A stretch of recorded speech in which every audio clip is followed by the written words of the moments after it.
Buenos días.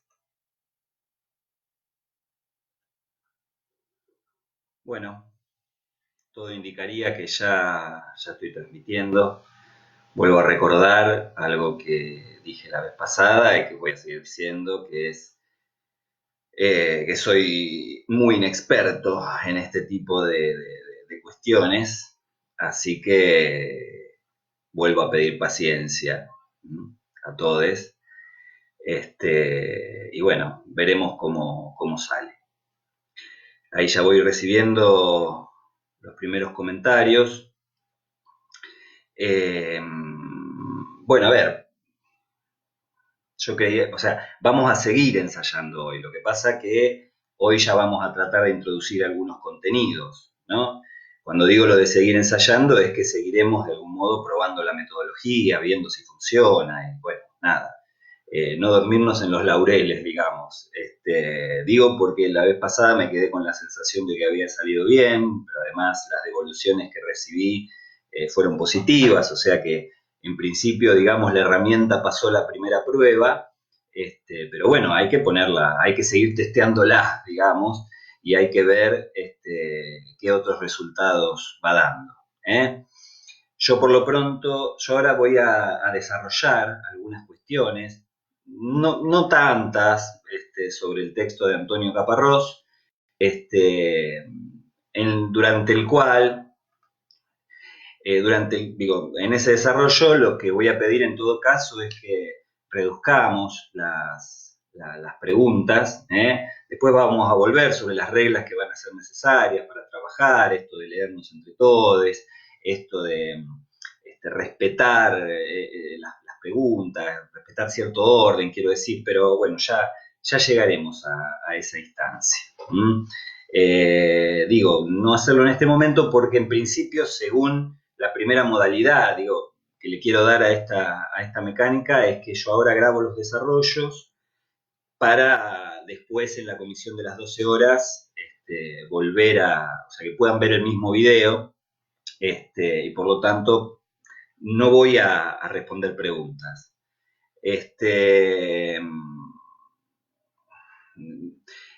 Me es una modalidad medio incómoda.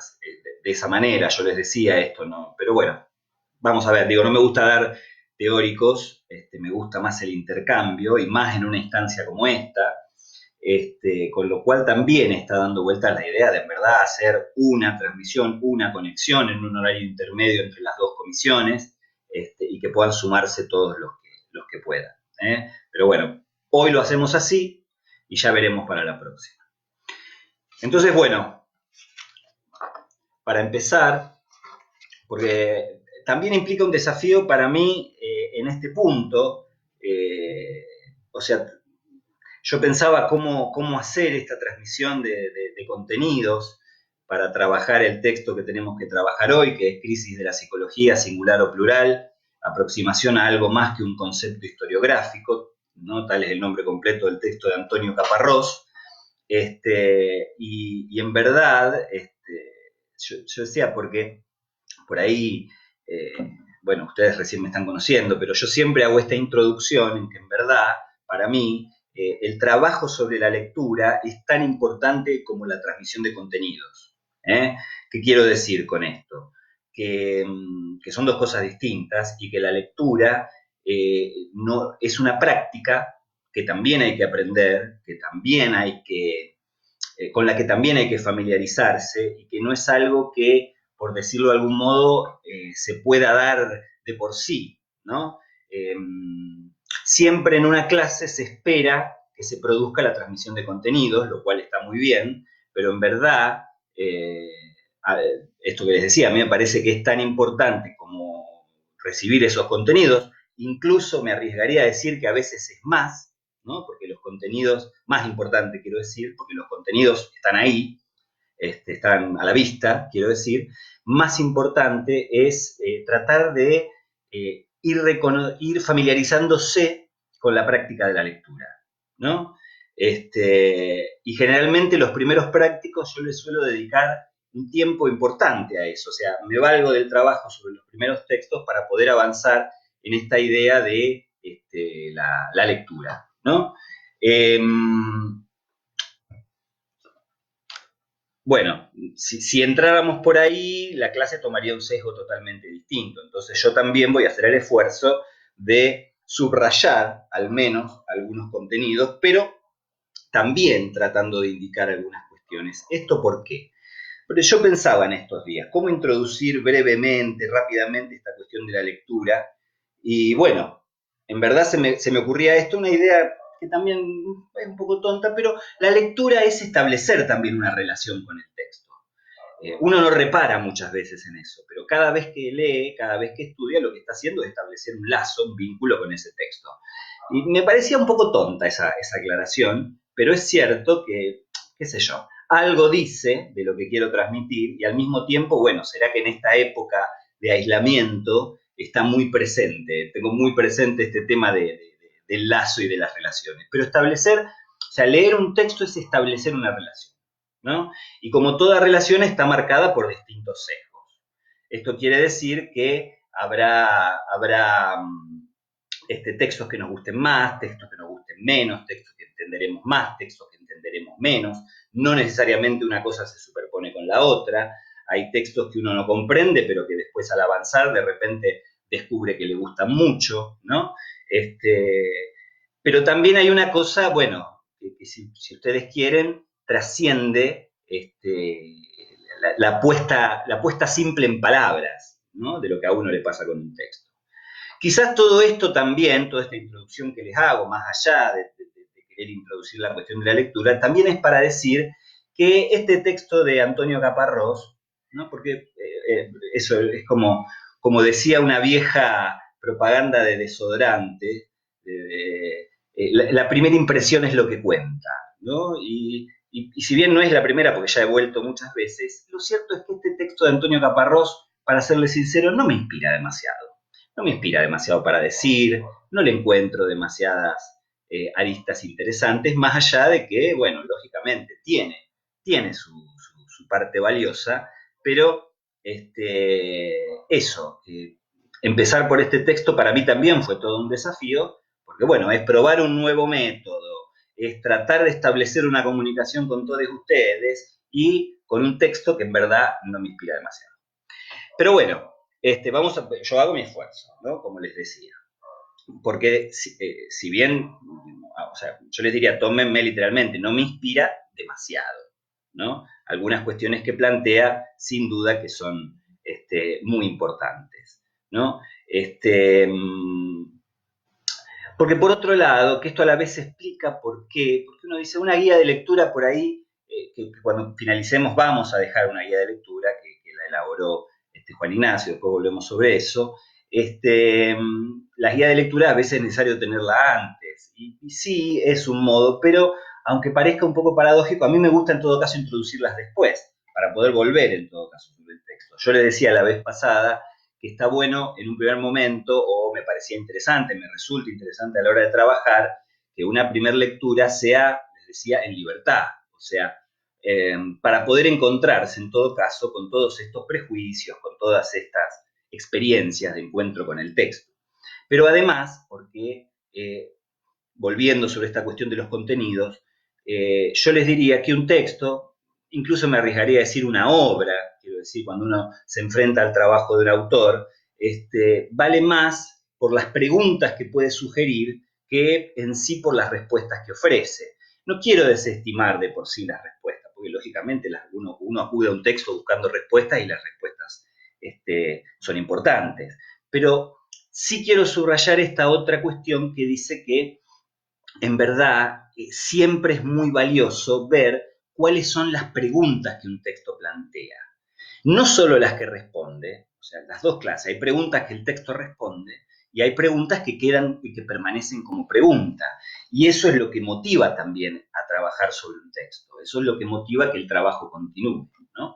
Y en este sentido, bueno, trataremos de establecer, además de algunas respuestas sobre estas cuestiones, sobre lo que plantea Antonio Caparrós, digo, en todo caso también subrayar cuáles pueden ser algunas preguntas, ¿no?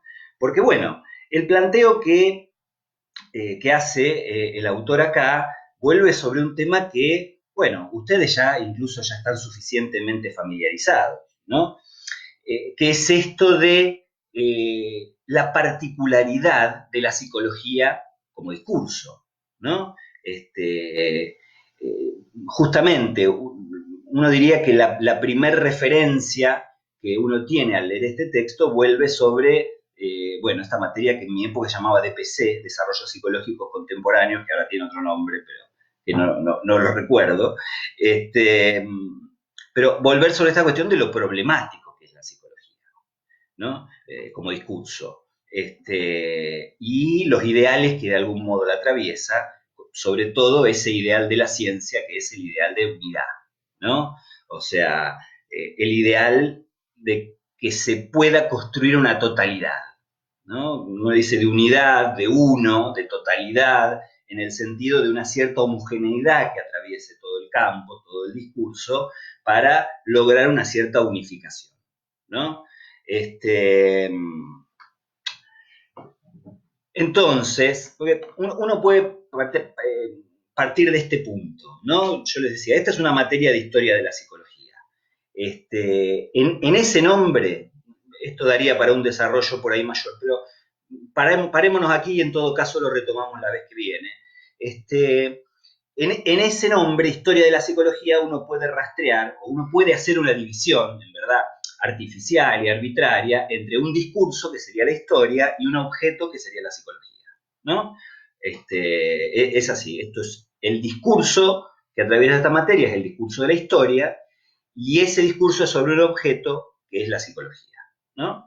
Nosotros empezamos las clases, empezamos los prácticos, con un texto que sobre todo se detiene en la cuestión del objeto, ¿no? Que es este objeto que es la psicología.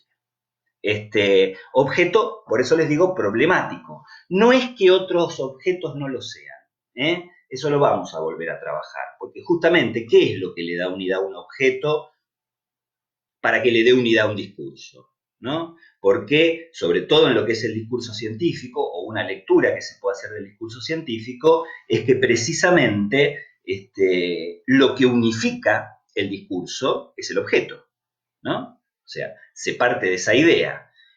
Hay un objeto único y un discurso que se construye sobre eso. Como el objeto es único, el discurso va a ser único. Es medio una pavada lo que les estoy diciendo, pero de ahí viene también este ideal de unidad. Y habría que ver por qué, justamente creo que ese es el eje central del texto de Caparrós, habría que ver por qué la psicología se presta de manera tan problemática a esa intención. Cuando quiero decir que se presta de manera problemática, insisto, no es que otros objetos no, objetos, quiero decir, discursos científicos que se constituyen como objeto de la historia de la ciencia, ¿no? No es que no sean problemáticos, pero por alguna razón, en el caso de la historia de la psicología, nunca se puede velar esa dificultad. Nunca se la puede dejar atrás, parece decirnos Caparrós. Ahora vuelvo sobre esto, ¿no? Pero esa dificultad de unidad parece ser que, sobre todo en el caso de la psicología, ¿no? O retomo, mejor dicho, la psicología como objeto tiene esta particularidad de que no se puede velar todos esos problemas que hacen a la unidad del discurso. Y de ahí esta idea de crisis, ¿no? Que atraviesa, bueno, que es el objeto central del texto, justamente, ¿no? Lo que nos dice Caparrós es que, voy relojeando el texto mientras hablo con ustedes, lo que nos dice Caparrós es esta idea, que pareciera que al mismo tiempo que nace la psicología, o la psicología, ¿no? Nace esta idea de que está en crisis, ¿no? Como que hay un avance paralelo entre la psicología como disciplina, ¿no? Como discurso científico, y la conciencia de crisis, dice además Caparrós, que en verdad no es lo mismo que la crisis, ¿no? Es esta idea de permanentemente, ¿no? Volver sobre sí mismo y sobre lo que está haciendo, que se está haciendo, para señalar esta idea de una crisis permanente, ¿no? Y lo que caracteriza esa crisis, bueno, la idea de crisis, ahora vamos a volver porque hay algunas cuestiones interesantes, ¿no? Para subrayar, ¿no? Porque, bueno, ya de por sí, ¿cómo sería? Es para interrogar la idea esta de crisis. Si bien en el texto de Caparrós, o por las indicaciones que da, lo que uno podría creer que aquí está, o sea, cuando Caparrós habla de crisis, en realidad está hablando del concepto de Kuhn, ¿no? De todos modos, el concepto de crisis, como les decía, ¿no? Estas preguntas que se pueden abrir a partir de un texto, la idea de crisis nos puede sugerir otras tantas cuestiones, ¿no? Y si ustedes se fijan, bueno, a ver, para hacer un rastreo, quiero decir, una especie de esquema con el texto, ustedes fíjense que lo que hace Caparrós, la manera en que él decide organizar su exposición, es a partir de una especie de desarrollo histórico, ¿no? Tomando como distintas épocas de la psicología, ¿no? De la psicología como disciplina, para ir situando en cada una de esas épocas un poco la manera en que se elaboró, la manera en que se retomó y la manera en que se buscó avanzar sobre esta idea de la crisis.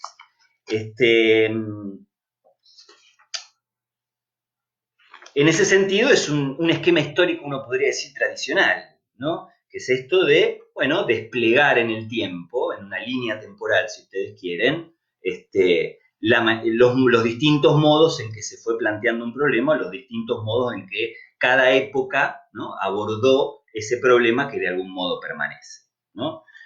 Como si uno pudiera decir, se me ocurre, que el problema en sí es ahistórico, ¿no? La crisis estuvo siempre, diría Caparrós, o la conciencia de la crisis, y cada época lo planteó o lo abordó de una manera determinada, ¿no? De una manera distinta la una a la otra.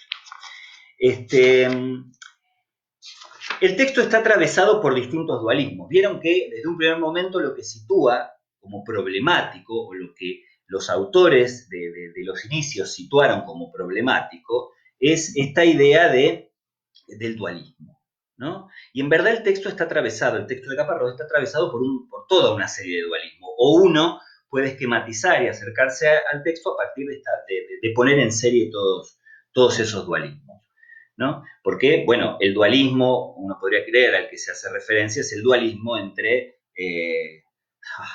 ¿cómo reducirlo? El dualismo entre mente y cuerpo, pero de algún modo el dualismo entre lo visible y lo invisible, entre lo observable y no observable, incluso entre lo abordable y no abordable, entre la metafísica y lo experimental, ¿no? Que son todas dualidades que atraviesan a este discurso tan particular que es la psicología, ¿no?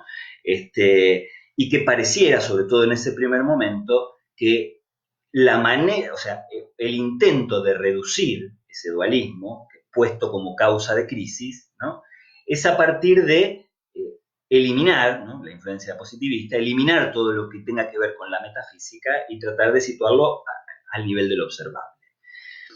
A ver, me voy a detener un punto porque por momentos siento que voy abriendo así. Hay un objeto de la historia, en este caso, que es la psicología. Pero a la vez la psicología, ¿no?, es a la vez un discurso y se plantea como problemático en relación a cómo establecer su objeto, ¿no?, siempre apuntando a este ideal de unidad, ¿no?, ideal científico, ideal positivista, como ustedes quieran llamarlo, pero que apunta a establecer un campo unificado, ¿no?, una unidad. Y esa unidad ya nos resuena que el principal obstáculo que encuentra es esta idea del dualismo, ¿no? Un dualismo que no es permeable a la unificación. Y sobre todo, por eso digo, ahí lo que más resuena es esta idea entre la metafísica y lo experimental, ¿no?, que a la vez nos permite resonar o nos permite remitirnos a otra dualidad que atraviesa la psicología, que es la dualidad entre ciencia teórica y ciencia aplicada, ¿no? ¿Cuál es la característica principal de la psicología, ¿no? Bueno, en verdad uno podría decir que las dos, pero como si el debate también estuviera trenzado ahí, y sobre todo a partir del punto en que la psicología como ciencia teórica es donde más riesgo corre de caer en la cuestión metafísica, ¿no? Pero entonces, bueno, la manera de reducir ese dualismo es poder situar el objeto de la disciplina psicológica, ¿no?, al nivel de lo observable, ¿no? Cómo reducir, ¿no?, un aspecto de lo psíquico, ¿no?, a una dimensión observable. Bueno, todo un asunto, porque, a ver, yo iba a decir todo un asunto porque cómo reducir lo psíquico a lo observable, ¿no? Y eso nos abre una infinidad de preguntas en realidad. Pero, en particular, a lo que iba, ¿a qué iba? Me distraje. En particular, ya me acordé, en particular, el problema es este ideal de unidad, ¿no? Fíjense, lo que empieza a aparecer desde un primer momento es esta idea de muchas psicologías, ¿no?, que problematizan eso, pero la unidad es un problema porque siempre es ficticia, ¿no? La unidad es un problema porque siempre es ficticia, pero a la vez es un problema porque es un ideal, ¿no? Y un ideal, y esto lo vamos a retomar largo y tendido, un ideal, o mejor dicho, una unidad, en tanto ideal, se construye siempre segregando elementos hacia el exterior, ¿no? O sea, construir una unidad implica dejar cosas afuera. Y eso es un problema para la psicología y es un problema para la historia de la psicología también. Para la historia en general, pero para la historia de la psicología también en particular. Es un problema porque, bueno, lo que uno aprendió con el psicoanálisis es que eso segregado no deja de retornar, ¿no? Y la manera, el primer modo en que retorna eso segregado es poniendo en crisis la unidad. O sea, que la unidad es permanentemente amenazada, ¿no? Y permanentemente se la tiene que poner en cuestión. O sea, se pone a sí misma en cuestión, mejor dicho.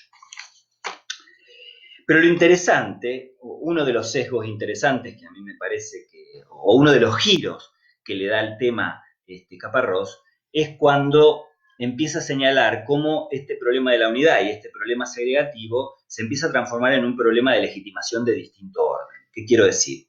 En un primer momento el problema era tratar de hacer de la psicología un discurso científico, despojarlo de la metafísica, despojarlo de la filosofía. Ustedes saben que la casa materna de la psicología es la filosofía, ¿no? También volveremos en las próximas clases sobre ese punto.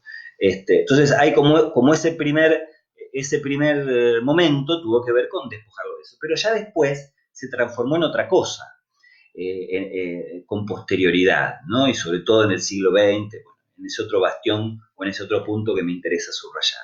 Se transformó en otra cosa porque entonces ya o sea, empieza a introducirse de otro modo el problema de la legitimidad. La legitimidad ya no va a ser solamente en cuanto a constituirse como objeto científico y tratar de construir con todo lo que había, digamos, una unidad. Acá la cuestión en este otro momento va a pasar por otro lado, en donde la legitimidad va a tener que ver con construir una unidad segregando a otra más explícitamente, ¿no? ¿Esto qué quiere decir? ¿No? Fíjense, si ustedes van siguiendo todo el recorrido que hace Caparrós, ahí donde, o incluso lo que a lo mejor pueden recordar que trabajaron el año pasado, ahí es donde el cognitivismo intenta imponerse como escuela hegemónica, ¿no?, a partir de subrayar la ilegitimidad, ¿no?, del conductismo, por ejemplo. Entonces ahí ya no se trata de ver cómo aunar todo lo que existe, sino cómo legitimar, cómo validar una escuela, ¿no?, una corriente, un territorio del discurso en desmedro de otro discurso, ¿no? Y ahí me parece que hay otro punto interesante.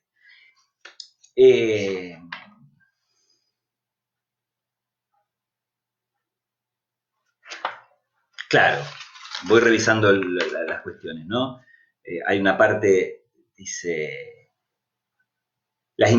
Caparrós dice, ¿no? Las investigaciones psicológicas transcurren a la sombra de múltiples sistemas y bajo el ruido de sus polémicas. Todos se excluyen entre sí y cada uno pretende ser la psicología, ¿no?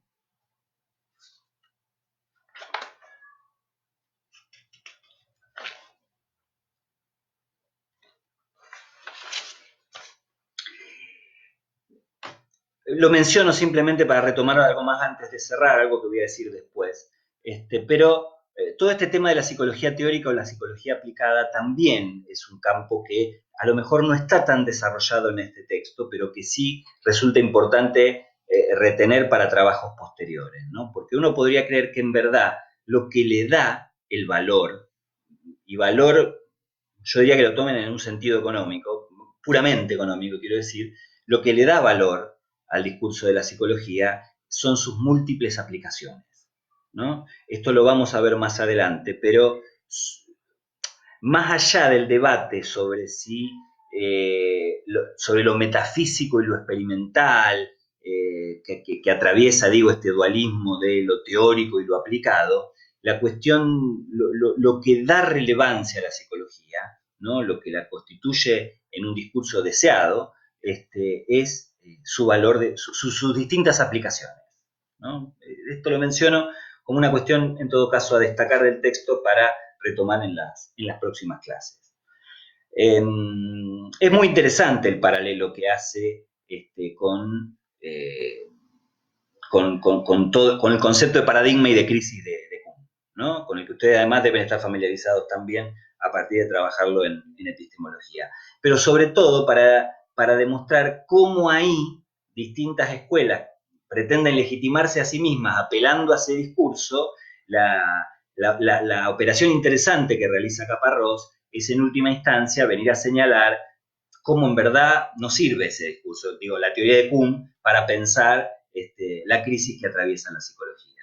Porque, tal como lo establece Kuhn, la crisis aparece en un determinado momento, ¿no? Con esta idea de paradigma y revolución, pero la crisis aparece en un determinado momento en donde se ponen en crisis justamente algo que ya está establecido. Y de algún modo el problema que tiene la psicología es que en verdad nunca se terminó de establecer, ¿no? Nunca se terminó de establecer un paradigma en el sentido de Kuhn, ¿no? O en todo caso habría que ver cómo caracterizar un supuesto paradigma. Ciertamente no al modo en el que lo intentan o lo han intentado los cognitivos o los conductistas en su momento.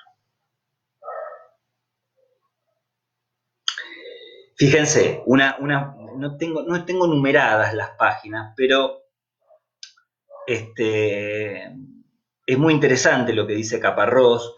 En la misma página en donde comienza el apartado de conclusiones, pero antes, ¿no? Casi al comienzo de la página, él señala este uso legitimador, este intento de legitimarse en el discurso de Kuhn para establecer el valor de una determinada corriente, y es muy interesante la paradoja que señala, ¿no? Yo me detendría un poco ahí, digo, me detendría a la hora de la lectura, o sea, ustedes deténganse en ese punto, ¿no?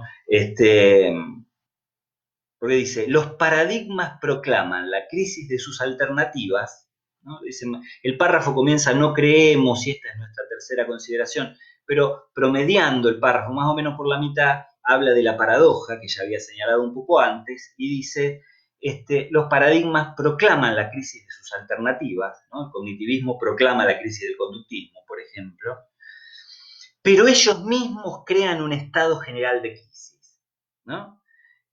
Las comunidades pretendidamente paradigmáticas carecen en cierto modo de conciencia de crisis. Y así toca que sea, pero a quienes miran, y los hay, a la psicología, esa conciencia se les impone. No sé si lo leí bien, pero bueno. Es interesante esa paradoja, porque ahí donde se trata de subrayar que el que está haciendo mal las cosas es el otro, el que no tiene ideas es el otro, el que no es psicología es el otro, ¿no? Esa especie de segregación que permanentemente está presente a la hora de establecer una unidad, ¿no? Como les decía antes, en ese acto de segregación se genera la misma, o sea, se sigue alimentando la crisis permanente, ¿no?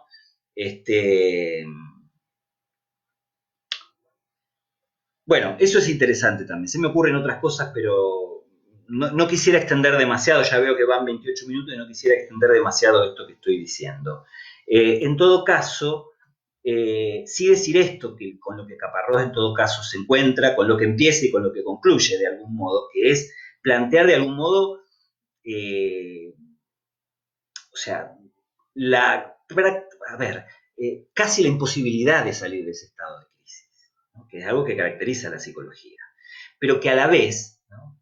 Uno puede agregar, a la vez es una caracterización importante de la constitución, casi no diría de la estructura del discurso de la psicología, ¿no?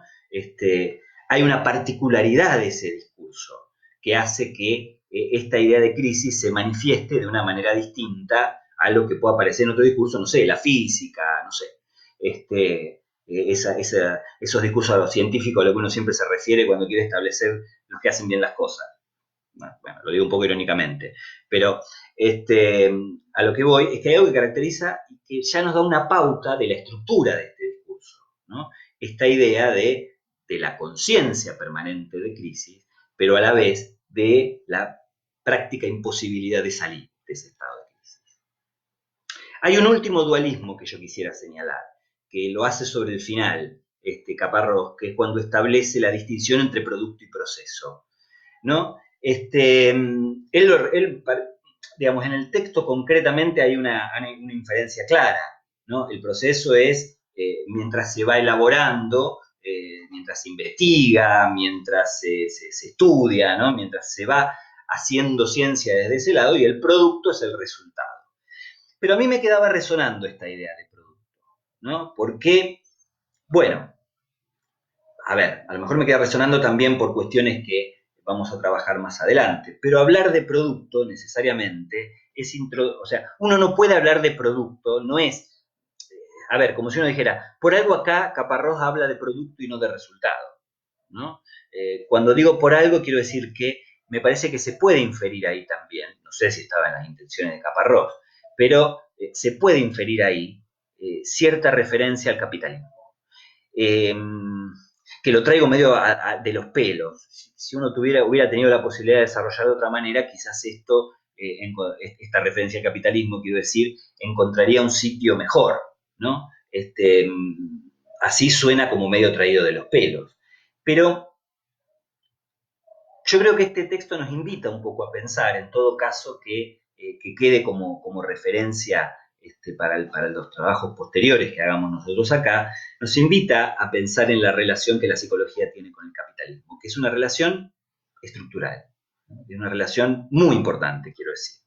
Hay una íntima relación, pensé, entre la psicología y el capitalismo. Y pensar en esta idea del producto nos hace pensar también hasta qué punto es la lógica capitalista lo que interviene en todos estos debates, porque pensar en un producto es pensar en eso, ¿no? El discurso científico, y la psicología en particular, digo en particular porque nos interesa a nosotros, pero habría que pensar esa particularidad en el concierto de los discursos científicos, pero la psicología, el discurso científico, como producto, también entra en la lógica del mercado y también entra en la lógica de los intercambios. Es algo que vamos a tener que retomar, porque la ciencia también tiene un mercado, ¿no? Por algo, bueno, ustedes habrán visto todas las discusiones sobre el CONICET, si laburan, si no laburan, ¿no? ¿Qué están haciendo ahí? Y sobre todo, bueno, cuando hay investigaciones que se acercan un poco más, o sea, que se salen de esos usos inmediatos, ¿no? Pero bueno, la ciencia también es un producto, la psicología también es un producto, y en ese sentido entra en el orden del mercado, en el orden de la circulación, en el orden de los intercambios. Y esto es interesante porque nos lleva a reflexionar incluso sobre otras cosas. Yo antes les decía, ¿cómo pensar un estado de crisis que sea permanente? Cuando la crisis es el momento agudo, ¿no? Gráfico, así un pico. La crisis es el momento agudo, un momento de quiebre, un momento de ruptura, un momento, ¿no? de pasaje de una cosa al otra, o al menos de posibilidad, como dicen los New Age, ¿no? Toda crisis es una posibilidad. Ahora, ¿cómo es esto de una crisis permanente? ¿Cómo pensar la crisis permanente? Caparrós lo encuentra en la psicología, pero uno podría creer que ciertas formas del capitalismo tardío, cuando digo capitalismo tardío, no estoy siendo demasiado preciso, pero del capitalismo, de la forma que ha venido tomando el capitalismo más o menos desde la segunda mitad del siglo XX a esta parte, lo que nosotros encontramos es, o sea, encontramos ahí un ejemplo perfecto de cómo es esto del estado de crisis permanente, ¿no? Que con las discusiones que ha instalado la pandemia uno una vez más puede encontrar algo de esto. cómo pensar la crisis implica pensar, o sea, implica preguntarnos cómo pensar la crisis en el contexto del capitalismo y cuál es la relación entre crisis y capitalismo. Precisamente porque uno de los ejes, lo venía diciendo un poco antes, digo, pero uno de los ejes que vamos a tomar también es esta relación entre psicología y capitalismo. Porque no es lo único, pero hay algo ahí precisamente en lo que implica la psicología como aplicación y como producto, ¿no? Que no solo ingresa en el orden del mercado, sino que de algún modo es estructural a ese orden. Es una afirmación fuerte esta, ¿eh? Yo mismo me intimido un poco de escucharla. Estructural es una palabra muy cargada. Quizá podríamos decir hay una relación íntima, una relación muy importante. ¿Eh? Yo voy a cortar acá, obviamente quedaron cosas por desarrollar, pero en todo caso voy a detener la transmisión en vivo acá y voy a volver a sumarme, ¿no? Porque aquí lo dejo para que después lo puedan retomar los compañeros y las compañeras de la comisión siguiente, y ahora vuelvo con ustedes para establecer algunas preguntas que ustedes puedan tener sobre los textos. ¿Eh? Ahí nos vemos en un ratito.